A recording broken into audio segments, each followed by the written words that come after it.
Merci de nous rejoindre, hein. Vous êtes bien dans votre magazine Entrepreneur, hein. Entrepreneur qui donne la parole à ceux qui ont réussi à franchir le cap, petites, moyennes ou grandes entreprises, hein, et aussi booster, hein, les porteurs de projets et la jeunesse. Donc ce matin, on parle des rouages dans le monde de l'entrepreneuriat avec Monsieur Tanama, qui est directeur général de Direct Agence Togo Bénin, donc qui est avec nous pour nous parler un peu de la vie, hein, de chef d'entreprise, hein. Tout se passe bien, Monsieur Tanama. Ça Tout va, va? tout va bien. Tout va bien. Oui. Donc tout à l'heure, on parlait avant la pause, on parlait de comment vit un entrepreneur, justement, que représente pour lui le rôle d'un de chef d'entreprise. Mais justement, donc vous êtes vraiment ancré dans l'univers de la communication et du marketing. Comment se porte votre secteur aujourd'hui? Alors, on va Tout dire, en sachant qu'il y en a énormément sur le marché, hein. oui, d'abord je voudrais apporter une précision quand on parle agence de communication. En fait, il y a ce qu'on appelle une agence conseil en communication Mhm. et une agence de communication. Une agence conseil en communication, c'est cette agence qui est capable de vous rédiger une stratégie, l'implémenter, produire certains éléments qui l'accompagnent également. Mhm. Une agence de communication, c'est une agence qui produit tout ce qu'on peut appeler gagner publicitaire. C'est une agence de communication. Mhm. Ce n'est pas une agence qui est spécialisée dans la rédaction de la stratégie de communication. Donc, une agence conseil en communication, spécialisée dans le conseil, et une agence de communication spécialisée dans le gadget publicitaire. Alors, si vous pouvez répondre à la question, si vous pouvez répondre à la Ah question, oui, je vais. comment se porte votre Voilà. secteur d'activité Voilà. aujourd'hui, hein? Le secteur d'activité aujourd'hui, on va dire la récente crise, hein, la récente crise sanitaire, bon, on va dire qui continue toujours, même si elle est un peu atténuée, a donné un coup de massue sur nous, notre métier. Et je voudrais aussi dire que notre métier, on va dire que c'est le métier le plus ingrat. C'est-à-dire vous réfléchissez, puisque c'est une prestation intellectuelle, vous réfléchissez beaucoup pour peu d'argent. Maintenant, il s'est fait que la crise est venue encore mettre un coup de massue, où les activités terrain, par exemple, ont cessé. La communication institutionnelle ou quoi je ne sais a cessé. On va dire que personne n'a communiqué pratiquement, à part la communication autour de la crise. Et naturellement, ce n'est pas tout le monde qui peut avoir la main à avoir à communiquer sur donc, la crise si qui n'est pas sélectionnée comme agence. Mais n'empêche, nous avons eu quand même à grignoter un peu. Mhm. Mais il faut dire que actuellement ça reprend petit à petit. Il faut dire que sur les 2 ans, toutes les agences conseillères en communication ont subi vraiment un sale moment. Là actuellement, ce qu'on constate, c'est qu'il y a eu, on dit, il y a eu la levée sur certains aspects et la communication essaie de reprendre, on va dire petit à petit, avec des appels d'offres par-ci et par-là. Je crois que même là, aujourd'hui, on est un peu submergé par les appels d'offres. Et ça montre déjà que ça commence à s'ouvrir. Mais ce qu'il faut dire de façon globale, si je prends mes amis concurrents qui, euh, qui étaient là depuis, j'ai dit que pour eux, ça va mieux.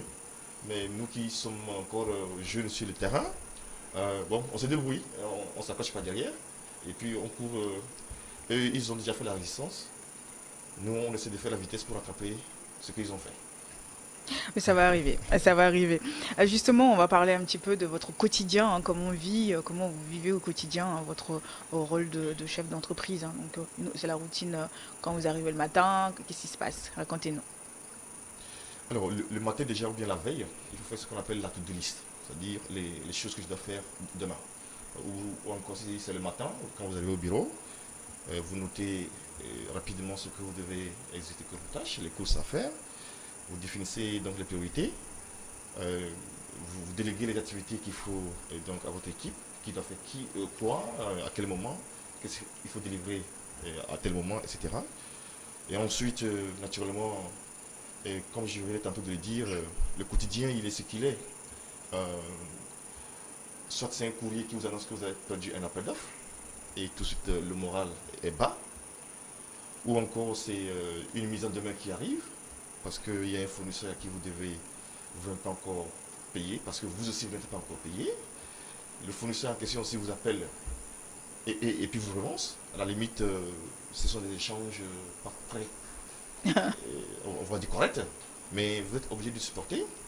Vous avez aussi le client qui est devant vous, le client qui attend des livrables, mais qui ne peut pas comprendre par exemple pourquoi vous êtes en retard. Donc autant de choses que vous devez supporter en tant que patron. Et au même moment, vous avez aussi vos employés qui sont là, à qui vous mettez aussi la pression. Donc le quotidien, il est toujours stressant. Stressant. Et pas tous les jours quand même. Je vais dire que c'est tous les jours. C'est tous les jours, parce que on va dire que pour l'employé, non. Mais pour l'employeur, c'est tous les jours stressant. Parce que déjà, il faut dire que votre nuit, vous n'allez pas bien passer. Vous ne pouvez pas passer une bonne nuit et dire que vous êtes réveillé correctement en allant au boulot. Ça, ce n'est pas possible. Je dis ça parce que quand vous arrivez à la maison et que vous vous dites que demain à 10h, j'ai livré une stratégie et que vous n'êtes qu'à 2 pages ou à 3 pages, je ne pense pas que vous allez dormir. C'est ça. Parce qu'à la maison, il y a aussi la famille, il y a les enfants. Il faut consacrer un peu de temps avec eux, reprendre son ordinateur, travailler un peu et aller dormir malgré tout et se réveiller encore un peu plus tôt. Donc, c'est un stress permanent que vous avez. Maintenant, à côté aussi, il y a les caprices de nos épouses qui peuvent aussi nous stresser parce que soi-disant tu as traîné au boulot et où tu t'es permis après aussi d'aller te déstresser en partageant un pot avec un de tes amis ou frères ou soeurs ou un de tes clients. Parce que ce qu'il faut comprendre aussi, c'est que le métier en agence, la plupart des rendez-vous se tiennent le soir. La plupart. En journée, c'est l'administratif. Mais le soir, après le boulot, là vous vous rencontrez. Parce que vous avez pris rendez-vous pour dire que après le boulot, nous allons nous rencontrer à tel endroit. C'est là où les vraies affaires se discutent. Et puis c'est moins stressant aussi, puisque voilà, parce que le travail. Dans un cadre fermé, Oui. discuter, là on va pour discuter du contrat, du bon de commande, oui, mais pour discuter de l'affaire, on va dire proprement dite, il faut choisir un cadre idéal pour pouvoir en discuter et définir les contours. Voilà. Bon, écoutez, on va passer à la rubrique de Coco, donc l'Afrique brille. Coco qui va nous parler du portrait de la semaine. La régie, s'il vous plaît, son jingle.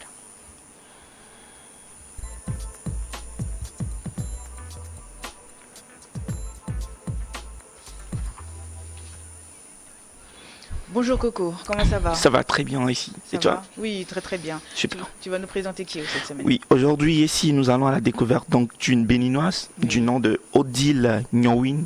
Elle a 25 ans.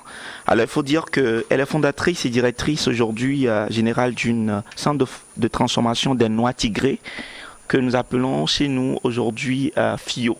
Je ne sais pas si ça te dit quelque chose. EFIO. Oui. Voilà. En fond, on dit FIO. Chez nous, on dit EFIO. Oui. Alors, il faut dire que Odile sur son parcours, est diplômée en administration et en droit. Et après donc ces diplômes, elle a commencé à travailler dans une structure de droit. Mais à un moment donné, elle a réalisé que sa passion et sa conviction n'est pas forcément dans le domaine administratif.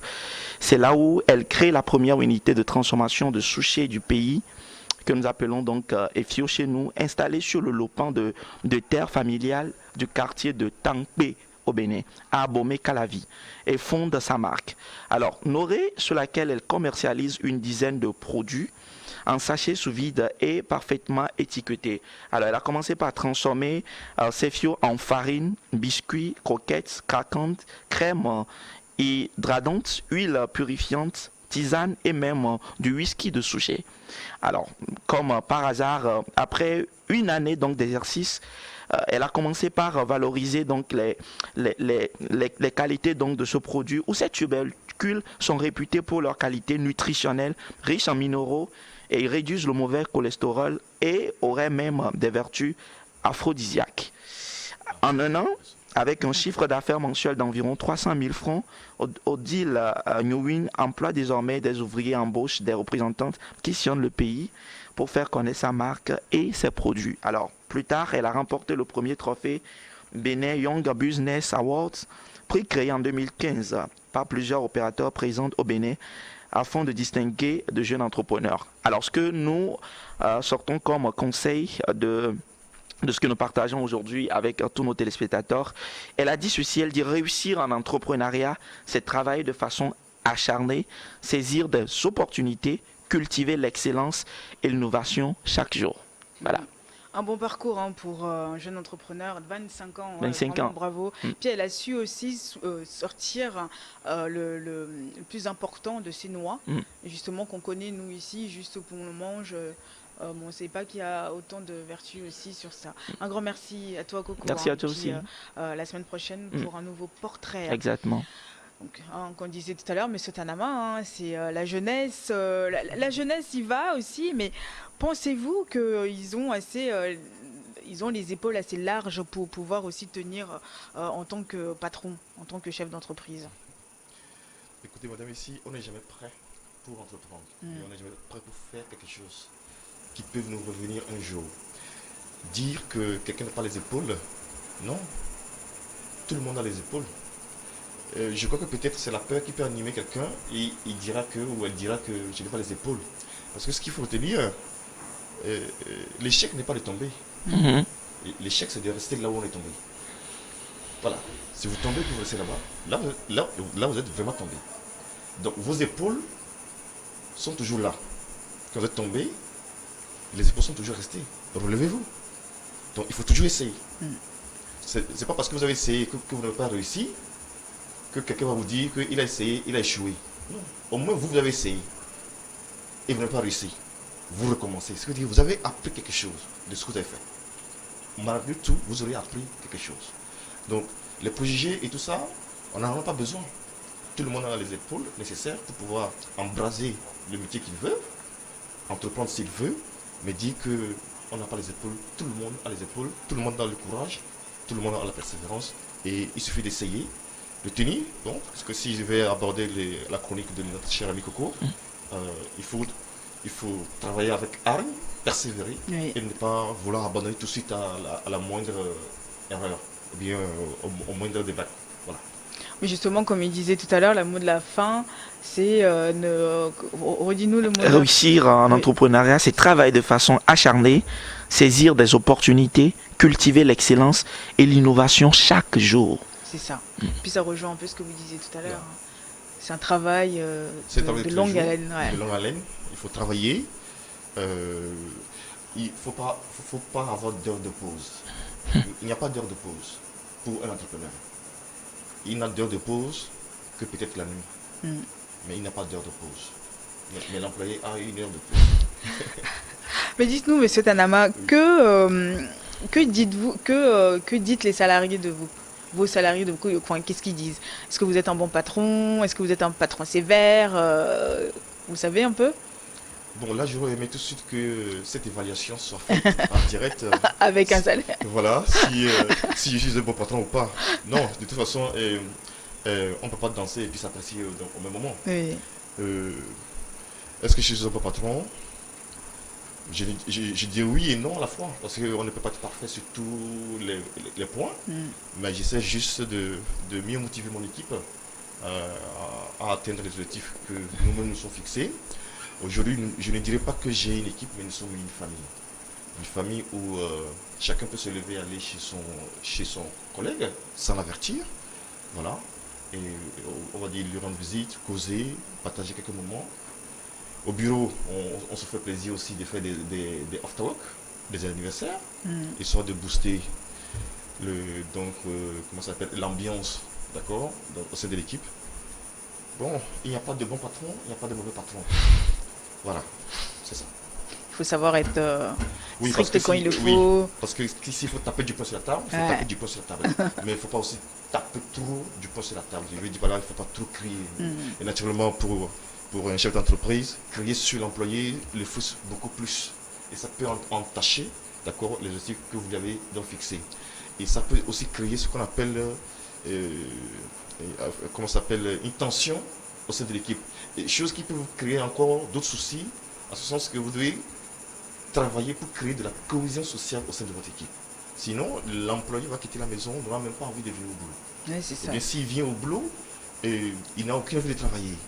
Et quand vous lui donnez des ordres, à la limite, que ça ne respecte pas. Et c'est vous qui allez tout le temps crier. Parce que vous avez crié tellement que, quand vous criez, ça ne lui fait plus rien. Donc, ça. il faut savoir à quel moment il faut taper du poing sur la table. Mais au même moment, quand vous tapez du poing sur la table, revenez quand même vers l'employé. Il faut le taquiner. Tu dis, écoute, tu sais, c'est pas facile, hein. Mais vous le tapotez, et puis c'est bon. Mais si vous restez dans votre coin de bureau, vous dites que c'est moi le patron, c'est ce que je dis qui passe, non, vous n'avez pas la science infuse. Oui. Il faut toujours partager avec son équipe. D'où nous, à l'agence conseil, on dit on appelle ça le brainstorming. Quand on reçoit un brief d'un client ou bien un appel d'offres où il faut rédiger une stratégie, il faut faire un brainstorming. Que tout le monde doit donner son idée. Tout le monde. Il n'y a pas d'idée mauvaise, il n'y a pas d'idée bonne. Tout est pris en compte. Et donc, quand vous impliquez tout le monde, même le gardien, Puis ça motive. Hein. voilà, même le gardien assiste au brainstorming. Ah, mais ça motive. Hein. Ah oui, le gardien, motive. et quelquefois, si la ménagère aussi est là, vous l'impliquez dans le brainstorming. On a eu à rédiger des stratégies où l'idée du gardien était passée. Pendant que nous, on était dans nos livres du passé, les publiciteurs, les mercators, je ne sais plus trop. Voilà. Bref, il ne faut pas tout taper du poing sur la table, mais il faut le faire de façon. Il faut le faire avec tact. C'est ça. Pour ne pas frustrer l'employé. Bon, on arrive à la fin de l'émission. Juste pour finir, que conseillez-vous hein, à ces jeunes entrepreneurs et porteurs de projets? Moi, je les encourage. Je peux leur dire que c'est déjà intéressant d'être jeune et de chercher à entreprendre. Dans un passé récent, aucun jeune ne pourrait oser dire que je me lance moi-même. Il va préférer plutôt gagner son salaire et rester là-bas et se contenter uniquement de ça. Maintenant, le jeune aujourd'hui va plus loin. Il va plus loin parce qu'il s'est dit, non, ce que j'ai comme background, je peux le mettre au service d'autres personnes, mieux développer cet secteur pour pouvoir apporter une valeur ajoutée au pays. Merci. Merci à vous surtout hein, d'avoir répondu à notre invitation. Monsieur Tanama, donc je rappelle que vous êtes directeur général de Direct Agence Bénin Togo, Bénin. Voilà, Voilà. C'est dans le Togo Bénin. Et tout récemment, nous avons ouvert donc le Tchad. Le Tchad. Le Tchad qui est opérationnel déjà. On essaie de créer le réseau parce que la force d'une agence aussi, c'est le réseau. C'est-à-dire que si vous êtes basé dans plusieurs pays, C'est encore mieux. c'est encore mieux. Et si c'est dans un seul pays, parce qu'il y a des clients panafricains. Voilà. Si vous avez un client, par exemple au Tchad, qui est peut-être Ecobank, si Ecobank est ici, donc vous pouvez faire du lobby là-bas et ça se répercute ici. Donc ça fait, on va dire, un chemin de 3. En tout cas, merci beaucoup. Merci à vous. Puis bonne continuation. Merci beaucoup. Merci Coco hein, Merci. aussi pour sa chronique. Et puis merci aussi à vous tous hein, qui nous suivez dans cette émission hein, Entrepreneurs. Merci à la régie. On se retrouve la semaine prochaine. Au revoir.